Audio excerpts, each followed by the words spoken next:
Hello बच्चों, कैसे हो। आज हम बच्चों क्लास 9th का chapter 6 lines and angles exercise 6.3 का क्वेश्चन नंबर 6 करते हैं। इस क्वेश्चन में ज़्यादातर बच्चों को प्रॉब्लम आती है कि ये कैसे प्रूव करें, लेकिन ये बहुत सिंपल है बच्चों। चलिए मैं आपकी इसमें कुछ मदद करती हूँ। स्टार्ट करें। तो क्वेश्चन है बच्चों, in figure the side Q R of triangle P Q R की जो साइड क्यू आर है is produced to a point S, उसको एस तक बढ़ाया गया है। If the bisectors of P Q R के जो बाइसेक्टर हैं और पी आर एस के जो बाइसेक्टर हैं वो दोनों ही कहाँ मिलते हैं बच्चों, पॉइंट टी पर। तब हमें प्रूव करना है angle Q T R equals to half of angle Q P R. तो सबसे पहले इन क्वेश्चंस में बच्चों आपको अच्छे से पता होगा कि क्या लिखना होता है। अगर प्रूफ वाले क्वेश्चन होते हैं तो फर्स्ट हेडिंग होता है given, then to prove, then proof. अगर सॉल्व करने वाले क्वेश्चन होते हैं तो सबसे पहला हेडिंग होता है गिवन, देन क्या करना होता है, टू सॉल्व और फिर सॉल्यूशन। ओके, तो चलिए ये प्रूव दैट का क्वेश्चन है, तो सबसे पहले हम लिखते हैं गिवन। तो बच्चों इस क्वेश्चन में गिवन क्या है, इस क्वेश्चन में गिवन है कि एक ट्राइंगल पी क्यू आर है, एक ट्राइंगल टी क्यू आर है। ओके, और Q T angle P Q are का बाइसेक्टर है और T R angle P R S का बाइसेक्टर है। बच्चों बाइसेक्टर्स का मतलब क्या होता है, बाइसेक्टर्स का मतलब ये होता है कि वो इस एंगल को बाइसेक्ट करता है। अगर आप ध्यान से देखें क्वेश्चन में तो यहाँ सिंगल मार्क और यहाँ भी सिंगल मार्क है, दैट मीन्स ये दोनों एंगल इक्वल है। यहाँ डबल मार्क और यहाँ डबल मार्क है, दैट मीन्स कि ये दोनों एंगल इक्वल है। तो सबसे पहले मैं इस क्वेश्चन में सारे एंगल्स की नेमिंग कर लेती हूँ, उससे क्वेश्चन करना इजी हो जाएगा। क्योंकि अगर मैं 3 अल्फ़ाबेट्स यूज़ करके एंगल्स लिखूंगी तो क्वेश्चन बड़ा भी हो जाएगा और थोड़ा सा कंफ्यूजिंग भी हो जाएगा।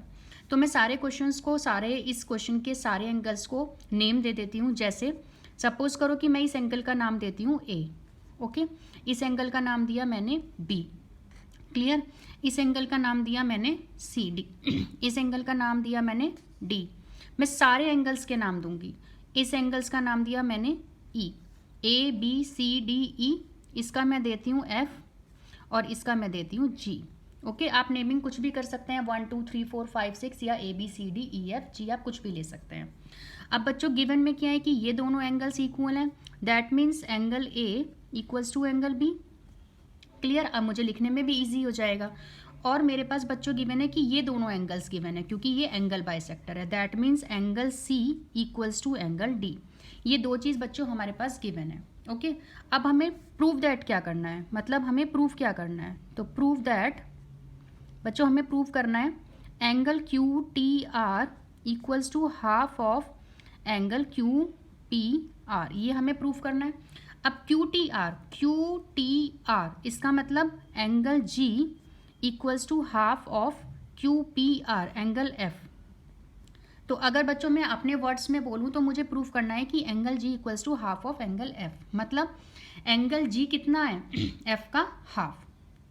तो चलिए प्रूफ करते हैं। फर्स्ट हेडिंग आ गया गिवन, सेकंड हेडिंग आ गया प्रूफ दैट। अब क्या हेडिंग आएगा बच्चों, प्रूफ, क्योंकि अब हम इसे प्रूफ करते हैं। तो प्रूफ में हमें क्या करना है बच्चों, हमें क्लास 7th या 6th की एक आइडेंटिटी लर्न होगी, एक्सटीरियर एंगल प्रॉपर्टी। किसी भी ट्रायंगल में जो एक्सटीरियर एंगल होता है वो बाकी दोनों ऑपोजिट इंटीरियर के सम के इक्वल होता है। याद आई बच्चों। तो सबसे पहले हम एक्सटीरियर एंगल प्रॉपर्टी लगाते हैं ट्रायंगल पी क्यू आर में। तो ध्यान से देखो, triangle P Q are, triangle P Q R के लिए एक्सटीरियर एंगल कौन सा है, सी प्लस डी।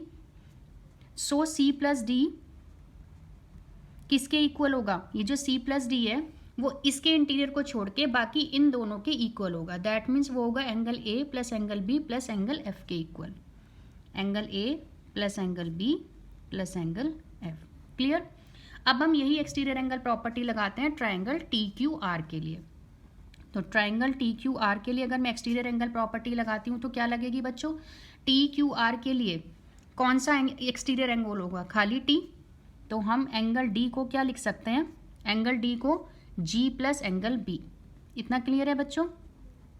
ओके, और ये दोनों लाइनें कहाँ से आई हैं, ये आई हैं एक्सटीरियर एंगल प्रॉपर्टी से। कहाँ से आई हैं, एक्सटीरियर एंगल प्रॉपर्टी। तो आप यहाँ पर लिख सकते हैं एक्सटीरियर एंगल प्रॉपर्टी, रीजन में आप ये लिख सकते हैं। क्लियर, आपने जब इस ट्राइंगल के लिए लगाई तो आपका एक्सटीरियर एंगल है सी प्लस डी, तो सी प्लस डी किसके इक्वल हुआ, angle A plus angle B plus angle F के।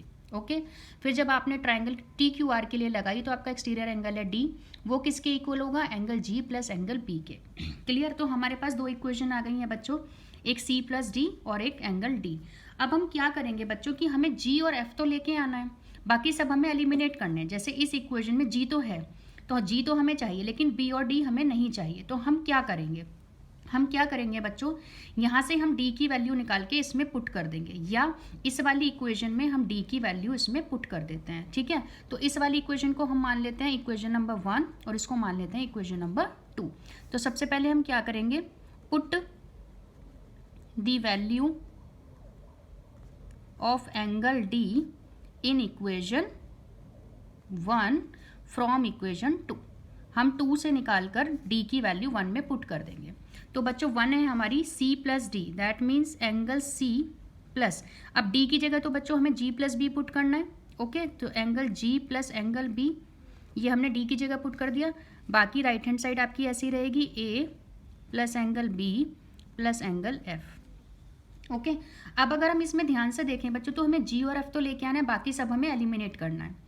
अब A और B आपस में इक्वल हैं और C और D भी इक्वल हैं, तो क्या मैं C की जगह D पुट कर सकती हूँ? बिल्कुल कर सकती हूँ। तो मैं इस C की जगह क्या लिख लूँगी, angle D, clear, plus angle G plus angle B equals to A and B भी इक्वल हैं, तो मैं A की जगह क्या पुट कर दूँगी, angle B plus angle B plus angle F। इतना क्लियर है बच्चों? ओके, अब अगेन मैं D की जगह क्या पुट कर सकती हूँ, G प्लस B, क्योंकि मुझे तो D एलिमिनेट करना है, तो मैं D की जगह फिर से G प्लस B रख देती हूँ बच्चों। तो क्या आएगा, angle G plus angle B plus angle G plus angle B equals to angle B plus angle B plus angle F। इतना क्लियर है बच्चों? यहाँ तक कोई डाउट हो तो आप मुझे शेयर कीजिए अपना कमेंट, और मैं आपको बताऊंगी कि क्या डाउट है आपको। ओके, अब क्या करना है बच्चों, यहाँ भी एंगल बी है, यहाँ भी एंगल बी है, तो क्या एंगल बी से एंगल बी कैंसिल हो सकता है? बिल्कुल हो सकता है। यहाँ भी एंगल बी है, यहाँ भी एंगल बी है, तो लेफ्ट हैंड साइड से RHS का एंगल बी खत्म हो जाएगा। अब ध्यान दो बच्चों, angle G plus angle G कितना हुआ, angle G plus angle G, तो कितना हुआ ये बच्चों, 2 एंगल जी इक्वल्स टू, यहाँ क्या बचा हमारा, एंगल एफ। अब क्या मैं इसको ऐसे ही लिख सकती हूँ, angle G equals to half of angle F. तो देखिए मैजिक, क्या वही नहीं आ गया जो हमें प्रूफ करना था? ध्यान से देखो, angle G equals to half of angle F, यानी कि जी का नाम क्या है बच्चों, angle QTR equals to half of angle F का नाम क्या है बच्चों, एंगल QPR, और यही हमें क्या करना था, प्रूफ, हैंस प्रूफ। तो देखा कितना इजी था।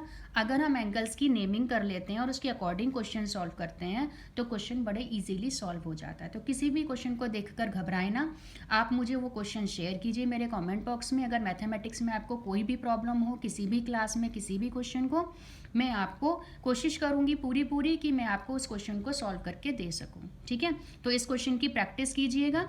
आप नेमिंग कुछ और भी कर सकते हैं, एक्सटीरियर एंगल प्रॉपर्टी का यूज़ करेंगे और बहुत ही इजीली तरीके से क्वेश्चन सॉल्व हो जाएगा। ठीक है, अगर मेरी वीडियो आपको पसंद आई हो तो आप क्या करेंगे, करेक्ट, आप लाइक करेंगे, शेयर करेंगे, कमेंट बॉक्स में अपने कमेंट्स लिखेंगे और मेरे चैनल को सब्सक्राइब करेंगे। Thank you.